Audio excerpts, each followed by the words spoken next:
திருக்குறள். சுற்றம் தழால். ஒருவன் வறியவன் ஆனாலும் அவனைப் பாராட்டிப் பேசும் பண்புகள் நிறைந்த சுற்றத்தார் வேண்டும். ஒருவனுக்கு அன்பு நீங்காத சுற்றத்தார் கிடைத்தால் மேன்மேலும் ஆக்கம் வந்து சேரும்.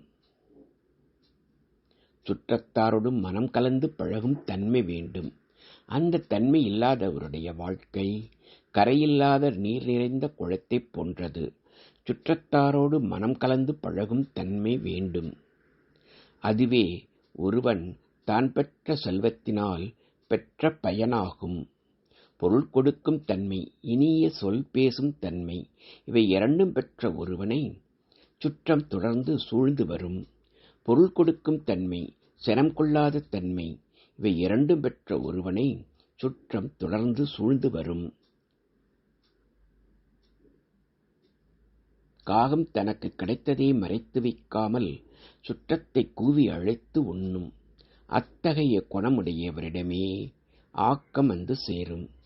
எல்லோரையும் பொதுவாக பார்க்காமல் அவரவர் சிறப்புக்கு ஏற்றவாறு பார்க்கும் தன்மை இருந்தால் சுற்றம் விரும்பி வருவர். முதலில் சுற்றமாக இருந்தவர் ஏதோ ஒரு காரணத்தால் பிரிந்து அந்த காரணம் தெரிந்து தெளிந்த பின் தானாகவே வந்து சேர்ந்தால் அவரை முகமலர்ந்து மீண்டும் உறவாக்கிக் கொள்ள வேண்டும். முதலில் சுற்றமாக இருந்தவர் ஏதோ ஒரு காரணத்தால் பிரிந்து அந்த காரணம் தெரிந்து தெளிந்த பின் தானாகவே வந்து சேர்ந்தால் ஆராய்ந்து உறவு கொள்ள வேண்டும்.